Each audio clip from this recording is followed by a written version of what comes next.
দে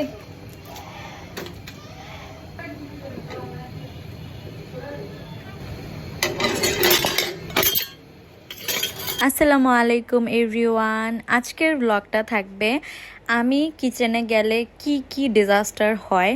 আমি অলমোস্ট অনেক দিন কাজ করি না, যার কারণে আমি কিচেনে গেলেই কোনো না কোনো একটা সমস্যা তো হবেই হবে। আমাকে দুইবার বলা হয়েছে যে চিনি ডিব্বায় রাখতে, তো সে দুইবারই চিনির প্যাকেট আমার হাতে থেকে পড়ে গেছে। চিনি আমি দুইবার পরিষ্কার করছি, এরকম আরও অনেক কিছু আমার হাত থেকে পড়ে গেছে। তো সেই দিনও সকাল সকাল আমার মনে হলো যে আজকে আমি একটু ম্যাগি নুডলস খাবো। তো আমি গেলাম ম্যাগি নুডলস বানাতে। এই স্টাইলটা আমি কারো কাছ থেকে শিখেছিলাম।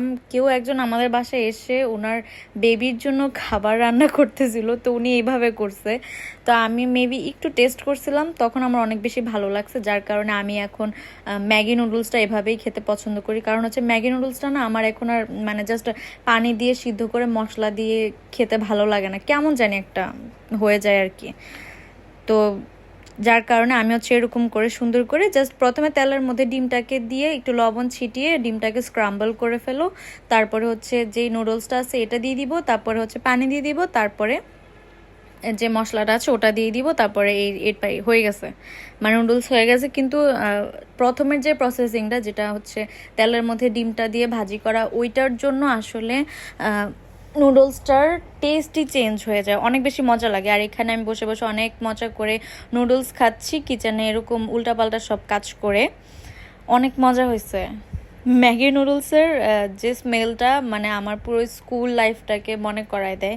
একটা টাইম ছিল প্রতিদিন আমার টিফিনে ম্যাগি নুডলস থাকতো। আমি এখনও আম্মুকে অনেক বেশি হাসাই একটা জিনিস দিয়ে, যে আম্মু আগে ম্যাগি নুডলসকে জাস্ট পানিতে সিদ্ধ করে দিয়ে দিত। তো টিফিন টাইম হতে হতে এটা হচ্ছে একদম কেকের মতো হয়ে যেত, আর আমি কেটে কেটে খেতাম।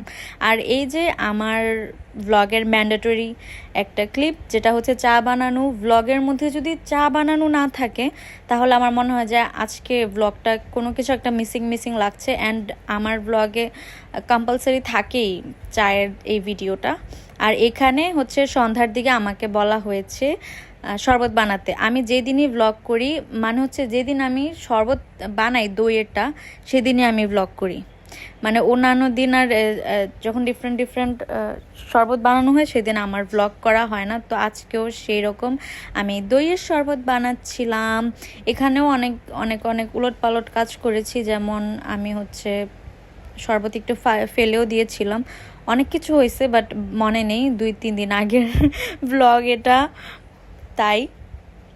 তো এরকম অনেক উলট পালট কাজ এখন আমার দ্বারা হয়। আম্মু তো অনেক বেশি মিজাজ খারাপ করে ফেলে অনেক টাইমে, যে তুমি কিচেনে আসলেই একটা উল্টা পাল্টা কাজ করা শুরু কর। যদিও আমি কিচেনে এত বেশি এখন যাই না, জাস্ট ভাত খেয়ে হাতটা ধোয়ার জন্য যাই, হয়তো কখনো নিজের প্লেটটা ধুই, এরকম আর কি। তো সেদিনের যাই হোক, যত সমস্যাই করি, কিন্তু সেদিনের জুসটা অস্থির হয়েছে। হয়তো দইটার জন্য জেনিসের দই অনেক বেশি মজা, আর এটার মধ্যে অনেক বেশি শর্ট ছিল দইটার মধ্যে, আমার কাছে অনেক বেশি ভালো লাগছে। হয় জেনিসের দইয়ের হচ্ছে প্রশংসা, আর না হয় আমার প্রশংসা।